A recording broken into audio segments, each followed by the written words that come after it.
Hello, and welcome to Building Leadership Community Podcast. I'm your host, Dora Mendez. I am the founder and CEO of Coach Dora LLC. Our guests will be entrepreneurs, small business owners, and community leaders that drive social impact. It can be lonely at the top, but it doesn't have to be. Hello, welcome to Building Leadership Community. Thank you to all our listeners and viewers. Don't forget to like, share, and subscribe. And if you're new to our podcast, this season is all about supporting you in your inclusive leadership journey. You may or may not know that I've spent the last 12 years as a human resources, HR, and diversity, equity, inclusion, DEI, HR and DEI C-suite executive in the nonprofit and philanthropic world. And so I was so thrilled to invite Lessie Askew, our esteemed guest today, who is a C-suite people and culture executive in the nonprofit space. I want to share that sometimes it can really be lonely. Sometimes it can be really lonely and isolating in HR because you have to be neutral and you have to respect boundaries. But you're also a person who wants to help support everyone and drive strategy for people and culture. And so this is something that Lessie and I share in common. And I think it's really wonderful that she's joining us to talk about her story. So our guest has been building community for as long as I've known her. LinkedIn has been an important resource and a great way to maintain a network of professional support in multiple ways.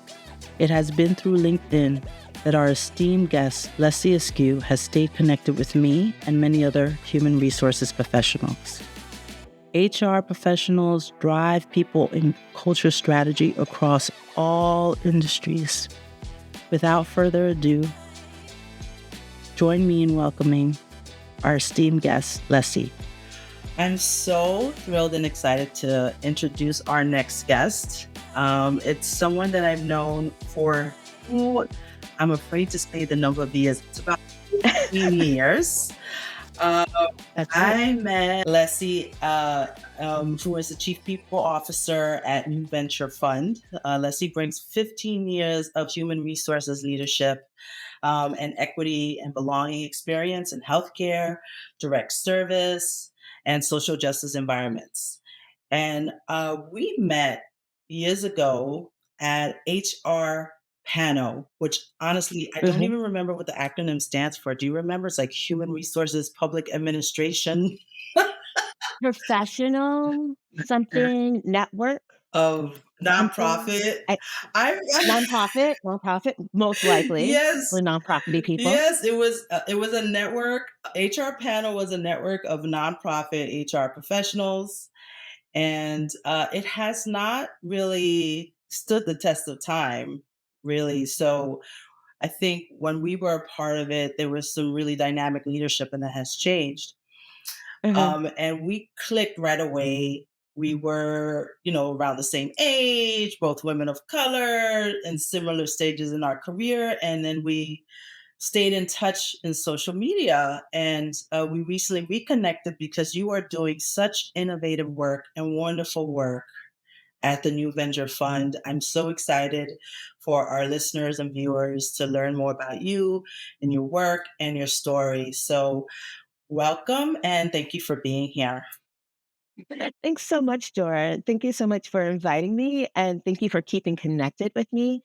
And I think how it started is I started making a little joke and you laughed, and I was like, I'm going to latch on to her, and we're going to be friends forevermore. So tell us a little bit about your unique career trajectory and your leadership story. Sure, of course. So I think that my story is a little bit unique because it was incredibly challenging for me to get into HR people ops. It was one of those things where the needing experience to get the junior role, but not having the experience to get the junior role cycle continued over and over for me.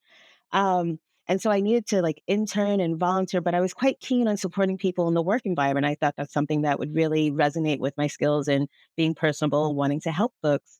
Um, and then eventually I landed a role and it was great. And I was working in direct services. And from there, I just realized I wasn't being promoted. I felt as if I wasn't being seen as valuable, even though I felt as I was a value add. And just discussed it with friends and family.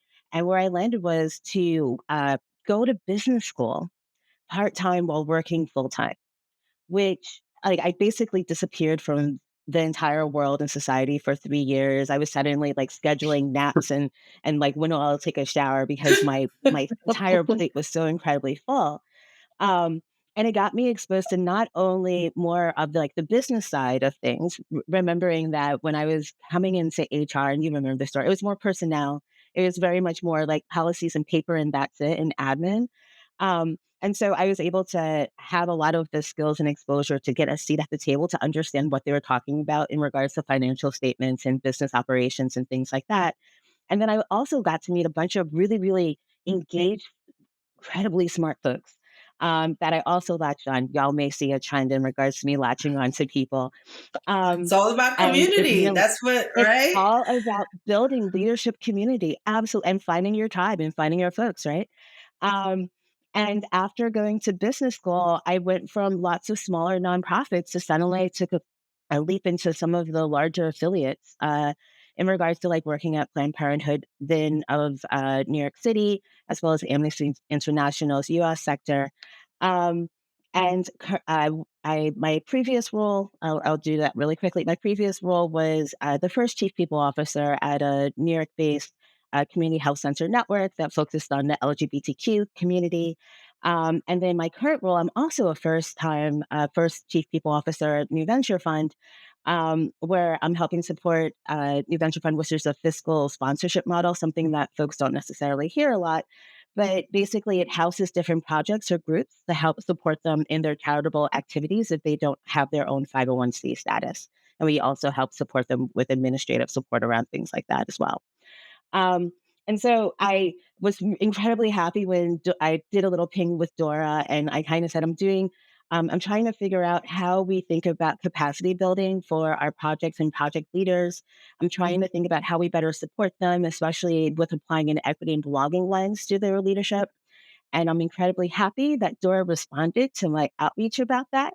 And that's a little bit of how we've met, how we've kept in touch, and how it was a little bit unique for me because it was incredibly challenging for me to do it. And now I'm in it, and now I'm an officer. And you're a trailblazer because I kept hearing first, first, first.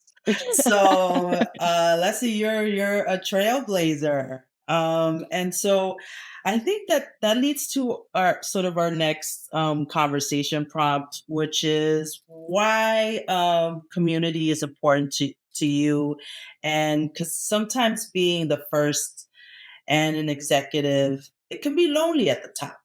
So Yes. share a little bit about why you maintain community, why community is important to you. Community is important to me for lots of different reasons, and for folks that don't feel as if they have their tribe or people that they can be their authentic, true self with, I strongly recommend investing in finding the time and to find the people to be your tribe. Um, I would say from my current executive position, it takes a village.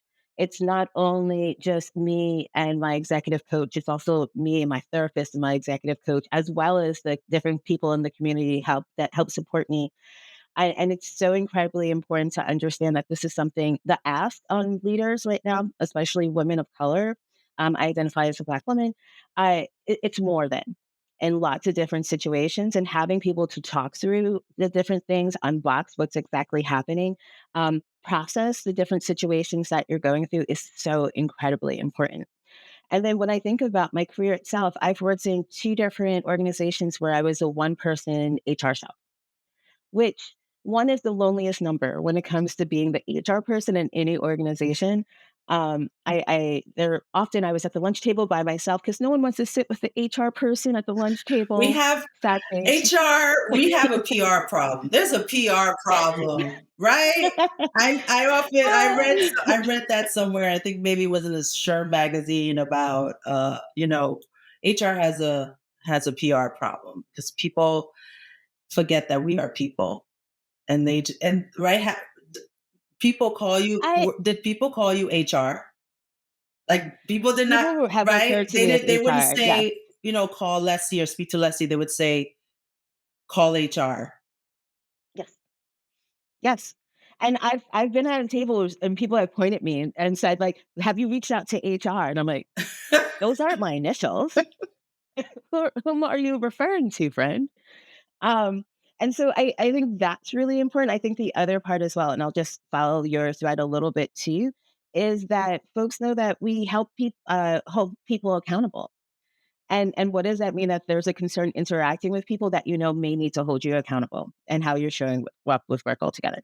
Anywho, I going back to one person shops, incredibly important to have different people to talk to about the different situations I was experiencing. HR, one person shops are the loneliest numbers, and finding community in those situations are incredibly important. When I worked at a human rights video advocacy organization called Witness in Brooklyn ages and ages ago, my predecessor connected me with a group of incredibly smart, savvy, well tenured folks called the EHR Roundtable. And it's something that's still alive today. And I was just able to ask questions. And when you're in that scenario where you're the only person and you're also seen as a little bit of authority and a power figure, you may be asking your supervisor, well, is it this or that? But they don't work in HR and they can share from a different perspective what you could or should be doing in those different scenarios. And sometimes it resonate and sometimes it wouldn't. And so having boards like that, where I would be able to like reach out and there would be no silly questions or stupid questions when reaching out to them, or things would be coming up down the pipeline. And they're like, hey, keep an eye out. This is coming down. And I'd be like, I didn't even know about that, was so important. And then also building community to just talk about what it means to work in people ops and HR and the challenges and the emotional labor that's part of it, and how there are people that you will always disappoint because you work in HR. And that means that sometimes you have to say, no, that's not in alignment with our policies. And so I thought that was incredibly important and something that I would definitely want to share. Thank you for sharing that and HR Roundtable. Big shout out to them. So here's our last conversation prop would be what you kind of sort of led into it. It flowed naturally. What advice would you give the next generation of leaders? Or what advice would you have given yourself in your early career if you could go back in time? So much, so much. And I would say the landscape has changed. I would say that it has felt a world of difference to sit in my position of power. And I recognize fully that I'm in a position of power with the title of Chief People Officer and how comfortable and confident I'm able to state my opinions in different spaces. Um, and so I just want to like name that. And looking back, there's so many different moments where I'm kind of like, if only I, or I could have, and I didn't even know I had access to do those things. Um, and so the first thing I thought about and this was an amazing exercise, Dora, um, celebrate your wins. We're doing incredibly challenging work and it feels like it's never ending. The things on the list and then it stays on the list because there are apparently subcategories that are underneath that one item. It may feel like nothing ever actually gets done. Things are happening, positive things are happening. So celebrate those different wins. Um, the other thing I would mention, and this kind of is, I alluded to a little bit earlier, I never thought that I would become a chief people officer. I never saw that as my future. And no one around me really saw that as my future either. And so I was kind of filtering what I could become based on my expectations and who I saw in those seats. And those folks didn't look like me and they didn't show up like me either. And I didn't necessarily see that as a career progression that I could have access to. And so when in doubt, don't filter yourself out. Apply for the opportunity, do that stretch assignment. Do like if you are able to do it, even though it's hard, it could be for you. And don't let other folks tell you what you can't do. You know better what you're able to do and what you're not able to do. Um, the other thing that I would mention is imposter syndrome. Uh, I have to learn something new almost on like a monthly basis. And that is something that I've needed to do throughout my career. And I feel like when I was younger, it was someone will know I don't know. And someone will know that I'm not good at everything. And it turns out not everyone is good at every single part and facet of their job. No one is. continuous learning and continuous improvement. And those people who pretend that they don't need to continuously learn and continuously improve are the one with the problem. Agreed. You're not the Strong. imposter. We're not the imposters. The people who believe they know everything are the imposters. Exactly. And so when thinking about those different moments where you don't have the confidence in your work and it made like for me personally, like thinking about like decision paralysis where I'm kind of like, is it this or is that? What if I make the wrong decision in those different moments? Um, realize that you should trust yourself, trust your skills, trust your experience. And in the end, good enough is the opposite of the enemy of perfect, right? Like try to take steps away from trying to be perfect. Um, which also, Leslie, I yeah. have to just sum up really quickly. You have 3 bits of advice, and I love them. So you have celebrate wins, Mhm, don't filter yourself out. mhm. I love that. And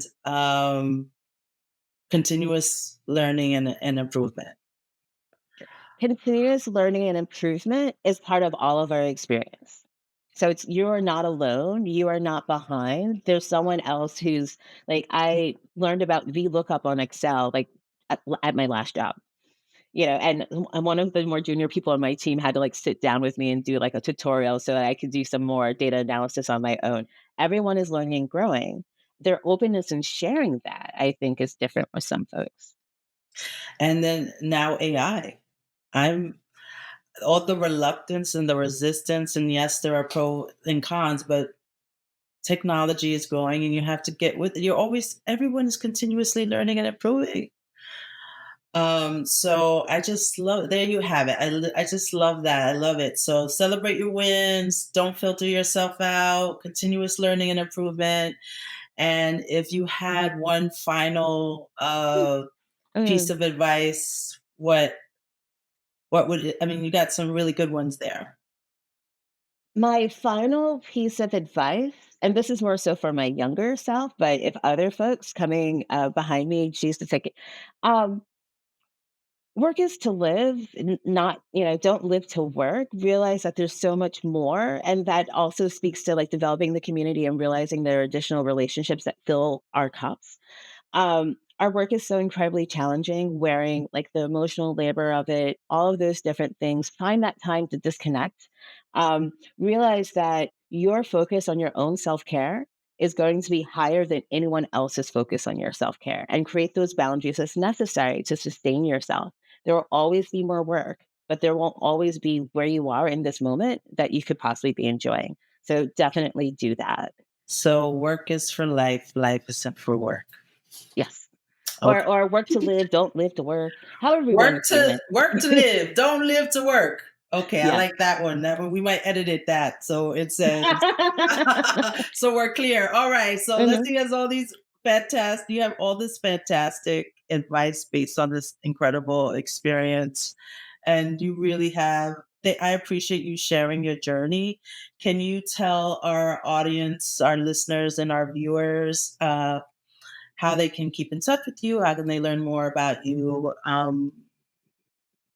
Sure, sure. So I would ask that folks reach out to me via my LinkedIn profile. And my LinkedIn profile is connected with my name, which is Lessie Askew. Please feel free to reach out, message me to connect.